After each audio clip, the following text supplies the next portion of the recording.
Thomas says, how would you suggest that we look for expired domains with good metrics and good traffic to use for PBNs? So number one, I would encourage you to not look for domains based purely on metrics.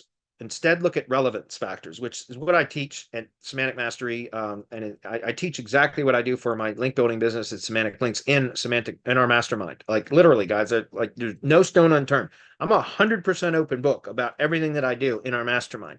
And so what I'm recommending is not to look for metrics, guys. Metrics don't mean much. Now, again, guys, I try to say this on sales calls with prospects for Semantic Links. There's nothing is absolute in SEO. There's always outliers. There's always exceptions. If you are able to somehow get a link that is not relevant, but on an incredibly high authority property, then even if it's not relevant, it can still move the needle. But what are the likelihood or the chances of you doing that? Very, very rare. So, and I like to say us commoners need to try to find common link building methods that are duplicatable, that produce results. And so what I'm recommending is you look for relevance. Relevance should be the only metric that really matters.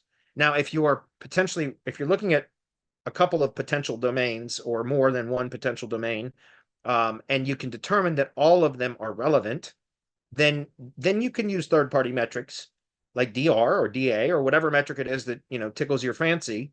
You can use that as kind of a determining factor as to which domain you want to end up eventually purchasing. Now, to clarify, traffic statistics are certainly a validator.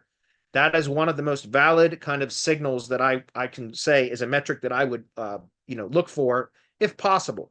But I found that links with relevance or domains with relevance that then I repurpose to provide links with relevance can work just fine, especially if you can mix in a few other link sources that might provide traffic as well.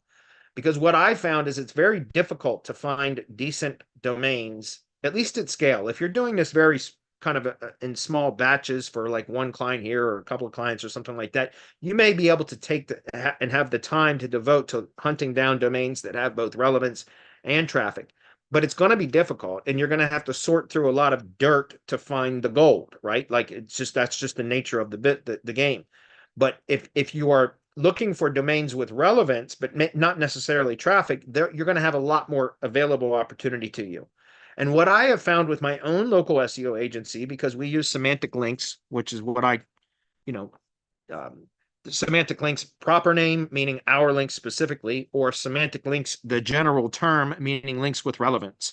In any case, Semantic Links tends to work really well for local businesses. And what I found for my own local SEO agency clients, which are tree contractors, is if I go to like a guest post or outreach link provider where they're selling usually links based upon those third-party metrics that I don't give a damn about, and neither does Google, by the way, but traffic statistics, that is a metric that I think is valid and that I think is important. And so I use QGP, which is quality guest posts. We've got a link for that and a coupon code if anybody's interested in that. We can probably dig that up and post that in there, but I use QGP. They're not fucking cheap, guys. They're very expensive. But, $150 for one link or more.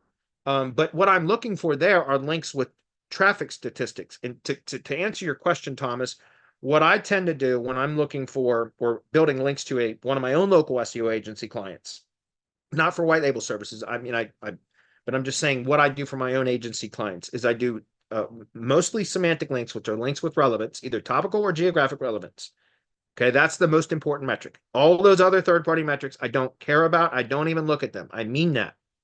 Traffic, though, because most of the domains that we purchase and for what I just described, some of them get traffic, some of them don't, but they have relevance, and that's important. So what I do is then for each of my tree service contractor clients, not all of them, but the ones that have the budget that will support it, we'll go in and purchase one or two of those kind of outreach links where traffic is the main metric. I still buy links with relevance, but then I add that additional kind of filtering layer or criteria that states that it has to hit a certain level of traffic. And then what I found is that by mixing in one or two of those per quarter for each client, depending on their budget, and mixing those in alongside a bunch of semantic links, so links with relevance, whether topical or geographic or both, that has a significant impact. And so like semantic links in and of themselves can produce a result, but where I found it's like throwing fuel on the fire is when you add in a couple of links that do have traffic. In the past, when I first started semantic links, I would we were doing a lot of CTR manipulation through tier 1 links. So any links that we would place for people, we were running a ton of traffic bots and stuff to our tier 1 link sources. But that became once my business grew to a certain point, that became unmanageable. It was unsustainable.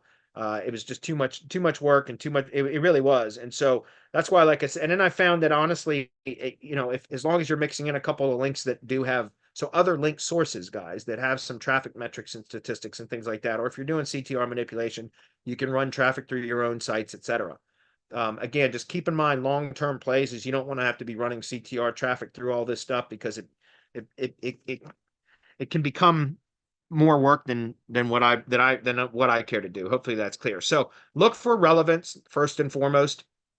I would consider recommend you possibly, using Majestic as your backlink analysis tool because of its Majestic's topical trust flow metric. It is not perfect. Google doesn't give a damn about that either, just to be clear, but it's a pretty good indication as to what the topical relevance of an external backlink profile is. And so keep in mind, guys, you want to look at when analyzing domains to purchase, the most important thing is the relevance. And I've said that 8 times at least in this answer to this question. But why? Because if a link is not relevant to what it is linking to, Google ignores it. As I mentioned before, there's always outliers, there's always exceptions. An incredibly high authority link from a non-relevant source can still move the needle, but that's rare.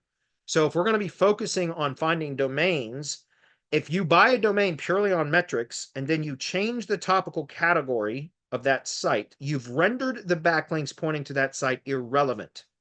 So you're not benefiting from those metrics anymore. So and again, by the way, this was just addressed in that most recent Google guidelines update to their guidelines and their spam update. They specifically addressed expired domains, but it specifically stated that it's when you buy a domain and you repurpose it with different content from what it was previously that's what they consider a spam action.